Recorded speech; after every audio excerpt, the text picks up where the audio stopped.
giao hữu câu lạc bộ nữ Werder Bremen, đội tuyển nữ Việt Nam, 19 giờ ngày 16 tháng 5. Trực tiếp, trọn vẹn trên FPT Play. Firstly, I want to say thank you for taking your time to speak with us today. We actually are very interested in how Werder Bremen invest and build up your women's football club. In Germany, what are the advantages and the challenges in developing a women's football club?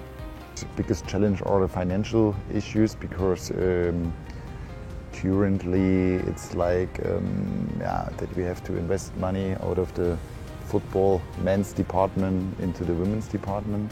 I think this is the main thing, but the market is growing. Women's football is getting more and more famous in Germany.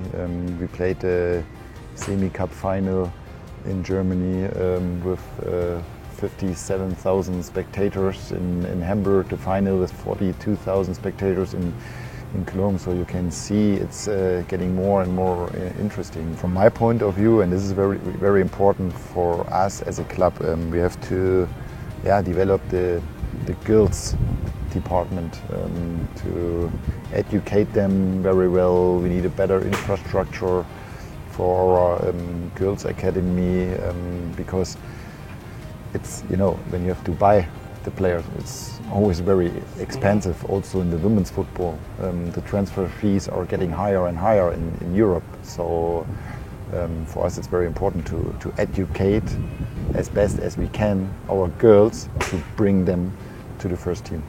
So how about the advantage? Do you get the support from the Germany Federation, Football Federation? TV rights are very important in our budget because on the TV rights you can also see that many people are interested in women's football, and of course sponsorship. The main part of our budget is from sponsorship. There are companies they're especially looking for sponsorship in women's football. But it's also about storytelling and success.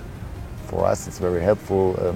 I just mentioned it, we went through the cup final in Germany. We played a really good season, the best season we ever played since we are in the Bundesliga with our women's team. And I think it's very important to go step by step in your development.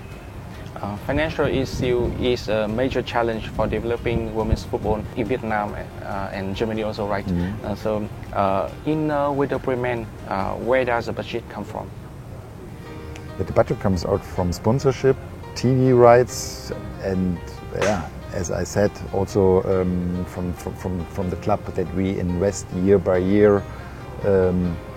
And higher budget into our women's football. In the last 2 years, it was, we increased the budget every year 500,000 euros. But at the end of the day, it's our main goal that we have a zero, and in the best case that we had to have a win out of women's football. But for this, women's football has to grow, and it's always good to have tournaments like World Cups, the European Championship or the Asian Championship to get the women's football more and more famous.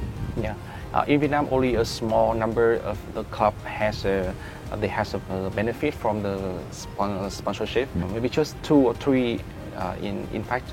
So, in your view, what is the significance of the sponsorship for developing a club?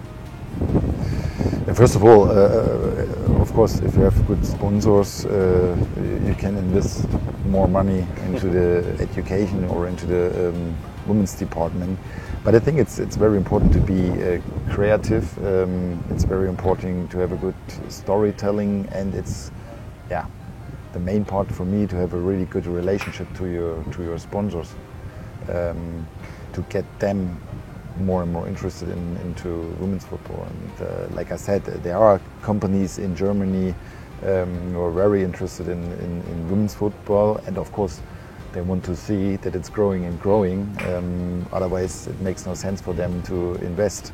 So I think we have a really good marketing and sales department in the club, but the exchange with the sponsors is, for me, the most important thing as well. Yeah. So are there any significant differences in the way to operate the men's and women's teams of Werder Bremen? Yeah, of course, we have a different standard. With the men's team, we have a really good academy. We have scholarships, or scholarship school. We have, it's all the whole infrastructure is settled.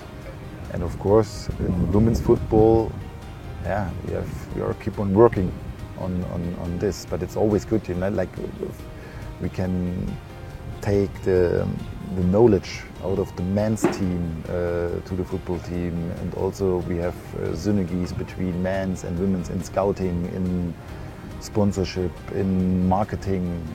So we are trying to include the women's and the men's team one part of the club for selling the product as well. Yes. So how about the youth development? How significant is youth development in the long-term vision of Werder Bremen? Very important. And this is our main goal, and really, really important because we would like to educate our girls as good as we can to bring them up to the first team. And that's also very interesting and important for sponsorship, to bring kids out of your academy, out of your region, into your first team, because it's also very good for identification with the women's football. As the level of competition in women's football continues to rise, so how is your plan to enhance the players' tactical awareness, physical performance and mentality?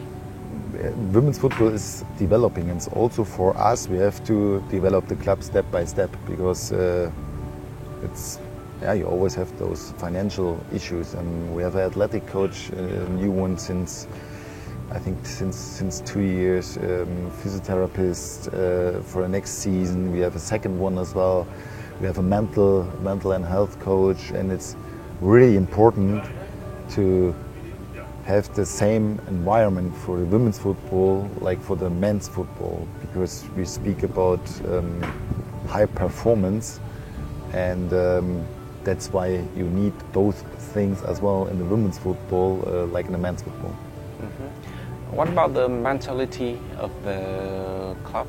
Because I see the women's players, they always maybe emotional, so they cannot control their feelings. So how did you deal with that? To be honest, there is no difference between men's and women's football. Also the men's are sometimes very emotional. Football is a really emotional game, and you have, on some days you have to control your emotions, and on some days it's very important to bring all your emotions. I would like to see that the boys and the girls, that they leave their heart on the pitch, and this is the most important thing. And always you have to have fun, because it's the best thing you can do, playing football. Yeah. In Werder Bremen, you are not only in charge of the women football, but also the men football, right? So, in the future, do you have any plan to collaborate with any teams in Vietnam? Not only women's football, but also in men's football. For Werder Bremen, Vietnam is a really, really exciting market. We are here as a club the first time, and it's always good to have a good exchange, and maybe we can create in the future win-win situations for us as a club, but also for clubs from Vietnam. Maybe in the future we have a player from Vietnam in our team, or maybe a woman in our first team. So we will see, but that's why we are here, and I will keep my eyes very open tomorrow in our game against Vietnamese National Federation. So we will see. I can't promise anything and can't say it right now, but in the future, we are really open, and I think this is an important thing, that you are open mindset, that you are open for everything, and maybe at one day. Yeah, in social media, we concern a lot about your team, because there is some posts that you contact one of the club in Vietnam, Hanoi FC. Have you ever analyze about this club and you know about this club? Not yet, to be honest. Not yet. To be honest. We were focused in different markets, and yeah, it always has to make sense at the end of the day. But you can be sure if there will be one really good player, then we will look at him, we will watch him. And data-wise, we are checking all the markets in videos, and it's the same with women. Maybe one day there will be one player in our team. I don't know. If there's one day one Vietnamese player can play for Werder Bremen, what will be your requirement for him? You know, the German Bundesliga is really very intensive league, aggressive. It's a high performance league like France, Spain, England, and Italy as well. So you have to have a good level. You have to have the technical skills, but also, I think from mentality, you're physically, you can reach a really good level also here in Vietnam. But the game is very speedful, and this is very important to educate the players, but also for every player himself to develop as best as he can to be prepared for Europe. I know it's hard, but anyone can dream, right? So I hope one day Werder Bremen will have one player from Vietnam. It's always important to have dreams, and yes. You have to work on your dreams. I also have dreams. I would like to see our club again in international games in Europe, in the Europe League or in the Champions League. It's a long way, but we are working on that, and back to the friendly match. So, how was your impression, first impression when you come to Vietnam? Actually, it's my second one. I've been here 15 years ago for holiday, and now I'm here for work. I'm really excited. We had a really warm welcome here at the airport in the last days here in Hanoi. We have had different opportunities to get a better feeling for the country, and of course tomorrow is the main event with the game, and all of us is really excited, and we are looking forward to this game tomorrow. Yeah, thank you for joining with us today, and we hope to see a wonderful match tomorrow. Thank you. Thank you very much. Yes, thank you.